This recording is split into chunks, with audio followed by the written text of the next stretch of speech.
the wooga wooga. Wooga wooga wooga.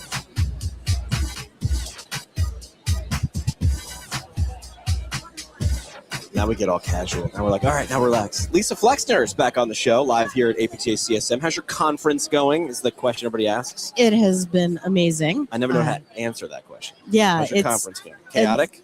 The conference has been chaotic and nonstop, as it always is. And I love every second of it. I have a fancy intro for you. Can I do the big fancy intro? Oh, goodness. For the live stream. Most workplaces technically work, but aren't working for the people inside them. That's not good. Our next guest helps leaders fix systems instead of blaming burned out humans. If you've ever thought it shouldn't be this hard to do good work, this conversation is you. Lisa Flexner, live from Anaheim. How the intro go? The intro was fantastic. Thank you very much. So we've had this conversation on LinkedIn or other discussions, but I don't think we haven't solved it yet. Yep. But why are burnout problems really system problems? Burnout is always an individual response to a systems problem, right? We like to. It shows up in an individual's motivation. It shows up in an individual's emotional health. It shows up in their exhaustion, their cynicism, but it's actually a response to different levels. So you've got your individual, and there are individual things that are going to contribute to burnout, but you've also got the interpersonal leadership skills, management skills, maybe a mismatch between how somebody likes to be managed and how their manager's style is. You've got organizational issues that can be addressed that are contributing to burnout that, we've got a lot of tech that is helping with this now, which is great. But some places are slow to adopt or can't afford to adopt. Or can I point out the other end of the spectrum? Are you familiar with Notion? Notion, yes. So it's Notion AI? Yeah, but it's a database, right? Super helpful. And I remember working for an organization and I remember asking a human a question and the answer was, it's in Notion. And I was like, all right. It wasn't very easy to find it. No. So I coined a little phrase, which is Notion is an ocean. I'm sure it is, in fact, in there, but it's going to take me 6 months to find it. Or you could just explain it to me. Right. Or can you share with me? So sometimes we over tech a problem. This wasn't a giant problem until we teched it. That was the problem. Absolutely. And, what do we do that makes workflows better or worse, too, right? Whether it's it's just easier to ask you than to go and search Notion for 5 hours. Right. Or are we creating workflows and systems between, say, our clinicians and our front desk that are actually creating more challenges and more disruption and less patient throughput? Yeah. Seeing things, I would imagine, from more than just your point of view. Yes, my front desk, this is easier for them, but it just put a lot of annoyance or effort on the patient or vice versa. Right. And you have to look at it from multiple points of view. Why am I filling this out again? I just did. Isn't there a way to fill this out? Well, this system doesn't talk to this system. From the guy who now goes to a lot of doctor's appointments with his dad, I don't want to hear it. Yeah. I just filled this out 11 times. I'm not filling it out the 12th time. You do it. Write the information down. You transcribe that over. Exactly. Why do we have patients do a whole medical history and then walk in and be like, hey, so tell me about your medical history? Why the hell did I write it down? Yeah. Exactly. Lawyers? I don't know. Why did I take that time? So think about that from within the organization now, not just the patient experience, but also the provider experience or the front desk experience. And I'm not here to talk Jerry Durham's job. Like, that's his gig. He'll fight you for it, but keep going. Yeah, I know he will. And he does an amazing job. But where I really come from in terms of burnout is that we have some basic fundamental human needs that we need to have met in our workplaces, in our family settings, where we are. And if the workplace is not looking at those basic fundamental human needs, then it's going to be not as fulfilling and more likely to promote burnout. And then now, let's not stop there. Yep. Because, hey man, suck it up. That's what I pay you for. But you'll probably lose people, which will cost you money. You won't get the most out of those people. That'll cost you money. Probably other things I'm not thinking about on the fly, but like, I know you might thinking like, it's a suck it up, it's a you problem. My man, that is gonna show up on your P&L. It shows up on your bottom line. Absolutely. So a lot of people look at the direct costs. They look at what's easy to measure. Like what the tech costs? Not just the tech. So they look at their direct costs in terms of like, oh, I've had turnover. It's going to cost me 1.5 times that person's salary. Except that the indirect costs to the organization, thinking about the issues of how the team works, the additional productivity demands that are put on the people that are left, the additional chaos that's created by not having that team environment, then your actual indirect costs plus direct costs more like 2 to 3 times that person's salary. Plus So- everybody, plus like, collateral damage. Right. I'm doing that person's job for a month, or now I got to Exactly. train up a new guy. I'm not assigned to train him up, and I'm working with him, so I get how it works. Yeah. I'm going to train him up now. Exactly. So you're really hemorrhaging money that you can't track. Yeah. In that regard. So one of the things that I work a lot on is not just burnout prevention, but how do you create a workforce and a workplace that's really geared toward humans, because we are humans working in the system, Right. working with humans as coworkers and also with patients. Okay, well, belonging, basic fundamental need. We all want to belong. And healthcare has a belonging problem. We show up at, let's say our shift starts at 7. We might show up at 6:45, maybe 6:55. We sit down, we get our stuff together, we start seeing patients, we work with patients, we work through our lunch charting, we work with patients, and we get out of there as soon as we can. We might be there 2 hours, but we're still charting, not talking to anybody.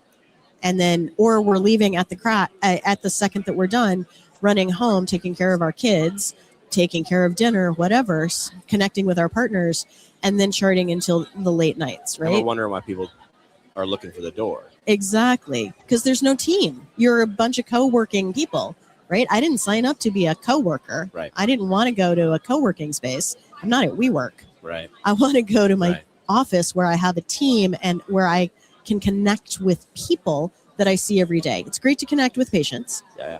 but those patients leave. Yeah, In an outpatient setting, those patients leave on average 8 to 12 weeks. So now you have to spend energy reconnecting with new people. It's great. It's fun. I'm an extrovert. I love it. But at the same time, I want those long-term connections. I was talking with somebody earlier today, Elizabeth Rogers out of the Seattle area, and she was talking about how she hung out this weekend before the conference started with all of her PT school friends and her first job friends. We don't have time to make friends Right. in the workplace very often. Right. So that's a very easy thing that doesn't cost a lot that workplaces can do is how do we build the community Right. of our colleagues so that we're not just coworkers. Yeah. I can work anywhere. I'm gonna have Exactly. to work somewhere. Make me want to work here. Here. When you're talking with the right company that you consult for, how do you explain that investing in all the things that you just talked about is actually going to bring them the thing which is what they want? Well, what we all need in healthcare right now is stronger margins, right? Our reimbursement sucks. We're working on that. APTA has made that their number one priority now, which is fantastic. And so we're working on the reimbursement side. We're working on the systems that are at the higher level outside of our direct control. But what do we have direct control over? So looking at assessing where that organization is, making sure that it knows where are its leaks, not just financial, but also employee leaks. Where is the emotional energy being drained? Then aligning the organization or assess, totally blanked because I did 3 talks yesterday and I have no brain left. So I'm still working on the coffee. So getting in and assessing and then aligning the organization and then activating the organization. So you're assessing the organization to see where are those leaks, aligning on what do we do next, and then activating it, making it happen. You have to get several people probably in different departments to agree that Yes. this is a problem. Hello, I'm Jimmy, and Yeah. I have a problem. This is my problem. And we have to agree that this is a problem and that we are going to invest in this solution Yeah, absolutely. to solve it. So what that comes down to is it's not like, oh, wow, I really want to be nicer to my people. Most people have that. Most of us go into this profession because we care about humans and we're altruistic. So we're going to go for that. Absolutely. And at the same time, it really comes down Right. to how does this impact your business outcomes? Right. How does this impact your KPIs? Are you measuring the right things for your KPIs? I made a spicy statement in one of my talks yesterday. Ooh, spice it up. And it got some reaction. I fundamentally believe that productivity is the wrong measure. What is? Okay, keep Yeah. going. What is the right measure? You have to think about what drives productivity, Okay. right? Because measuring productivity, which is something that physical therapists, the clinicians themselves, have really very little control over.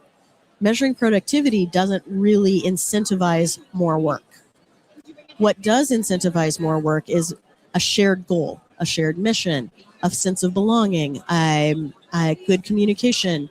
And so measuring things like net promoter scores from your employees, so ENPS, measuring quality of life at work, so using the Gallup Q12, Fred Gilbert from Movement X does, checking in with your people to see what's going to work best, what do they need more of, and finding low-cost ways to do that, because it doesn't have to be expensive. Yeah, it doesn't have to be. And it's not a pizza party.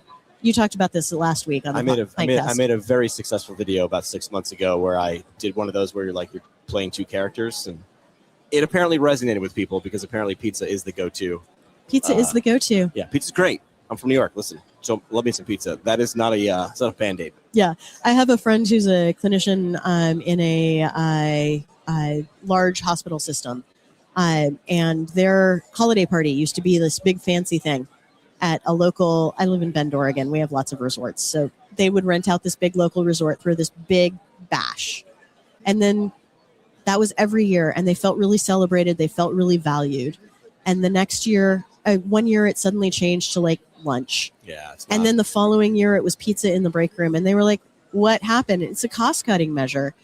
But what it did was it made everyone feel devalued, and they hemorrhaged clinicians. They lost 2/3 of their people in a single year after that pizza party. It wasn't the pizza party's fault, but it certainly did not help. Well, it manifested the pizza party. Right, it's a symbol. And it probably showed up other places too. Yeah, it's absolutely. Just the most visible was the party. All absolutely. Right. So we're doing quick episodes. Yeah. We could talk to you for a while, but we're going to do a parting shot now. Oh, You've boy. already said a spicy statement, so you can't reuse that. What would your parting shot be now?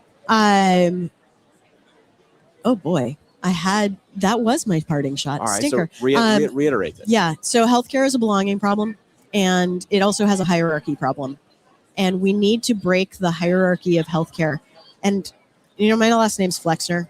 I don't know if you've heard about the Flexner report. I have not. The Flexner report was what created medical education and our hierarchical healthcare system. So great. We need a Flexner report 2.0. I'm not writing it. I know some people who should. But we need a Flexner Report 2.0 that reframes healthcare as an interprofessional, collaborative experience. Because right now, the top-down, in acute healthcare, you need that top-down, you need that chain of command, right? You need physicians to make quick decisions, and everyone's on board following orders. Got it. We work in chronic issues. We don't work in that top-down environment. Right. We have opportunity to support physicians in things like primary care physical therapy. But because of the hierarchy, we're blocked from creating more health. So we have a hierarchy problem that we need to solve in healthcare. If someone wanted to get in touch with you, I'll put it in the show notes, but where would you send them? On LinkedIn, Lisa-Flexner-DPT, or flexhealthconsulting.com. Those are the best ways to get a hold of me. Get yourself some relaxation. Get yourself some human time and enjoy the CSM. You too, man. Lisa Flexner, thanks for coming.